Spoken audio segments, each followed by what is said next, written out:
विधानसभा क्षेत्र के भाजपा प्रत्याशी का जमकर विरोध प्रदर्शन लोगों द्वारा किया जा रहा है, इसकी वीडियो भी सामने आई है। फरीदाबाद के पृथला विधानसभा से बीजेपी की टिकट पर चुनाव लड़ रहे टेकचंद शर्मा का उन्हीं के गांव के लोग जमकर विरोध कर रहे हैं। प्रत्याशी टेकचंद का पुराना वीडियो वायरल हो रहा है। उन्होंने केंद्रीय राज्य मंत्री कृष्णपाल गुर्जर को करप्शन पाल और भ्रष्टाचारी कहा था। उन्होंने कहा था कि वे मंत्री कृष्णपाल गुर्जर के साथ कभी काम नहीं करेंगे और ना ही उनका कभी साथ देंगे। उनके सिद्धांत उनको सूट नहीं करते हैं, लेकिन आज वही टेकचंद शर्मा सभी का समर्थन मांगते हुए फिर रहे हैं। तस्वीर फरीदाबाद के पृथला विधानसभा क्षेत्र की है, जहां अब चुनावी माहौल जोरों पर चल रहा है।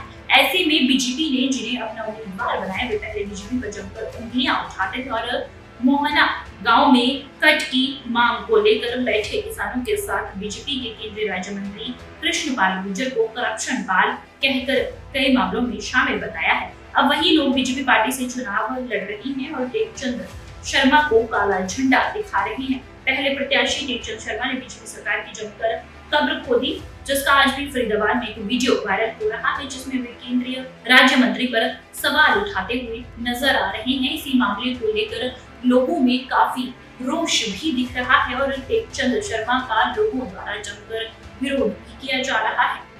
देखिए, जहां तक बात है प्रचार प्रसार की बात, ना तो मेरे को किसी संगठन के पदाधिकारी ने कांटेक्ट किया, ना ही किसी अन्य पदाधिकारी ने कांटेक्ट किया और ना ही मेरे को प्रतिनिधि से उम्मीद भी नहीं है।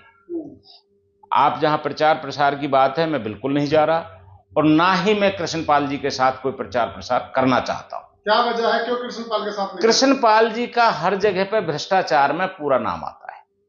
चाहे पुलिस में दलालों की लिस्ट आई तो उसमें राजपाल मामा का नाम आया। वो मामा कौन है? अन्य जगह पे देखो, चाहे पुलिस की बात हो, उनमें इनके चेले चपाटों का नाम आता है। भाई, इस तरीके से भारतीय जनता पार्टी को बदनाम करके ये लोग इस तरीके का माहौल क्रिएट कर रहे हैं। उससे अच्छा है कि अपने शांति बैठें और वोट देने की बात है, एक वोट दे आएंगे।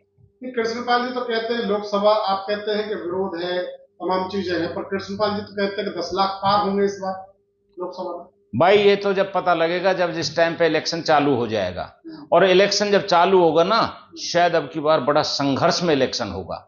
ये बहुत बड़ी गलतफहमी के शिकार हैं जो उनके चाटुकार हैं, जो उनके जिन्हें वो पालते हैं। वो लोग 10 क्या, वो तो 25 लाख से भी जिता देंगे। आप खुद बीजेपी में हैं, बीजेपी प्रत्याशी के साथ नहीं है।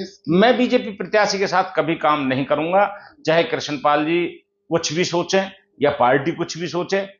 इस तरीके का जहां माहौल हो, वहां मेरे सिद्धांत उनसे सूट नहीं करते।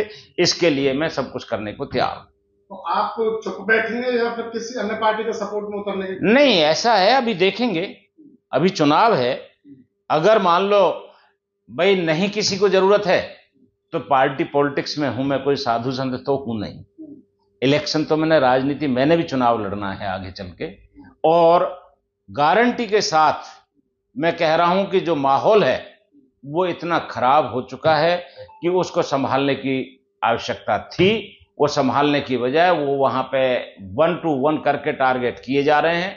चाहे कोई उसमें विपुल गोयल हो, चाहे नगेंद्र भड़ाना हो, चाहे केहरी सिंह रावत हो, चाहे टेकचंद शर्मा हो, सबको वो समझते हैं कि ये हमारे विरोधी हैं, जबकि पार्टी के सच्चे सिपाही हैं। तो क्या लगता है जिस तरीके का माहौल चल रहा है, टेकचंद शर्मा बीजेपी से अलविदा कह सकते हैं जल्द?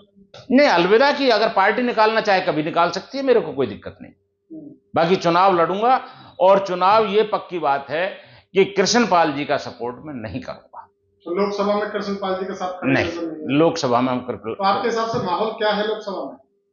अभी इलेक्शन डिक्लेयर होने दो, प्रत्याशियों को डिक्लेयर होने दो, उसके बाद पता लगेगा कि कौन प्रत्याशी किसके साथ है। अभी तो एक तरफा दंगल में लंगोट फिराया जा रहा है, जब उसके बाद पता लगेगा कौन प्रत्याशी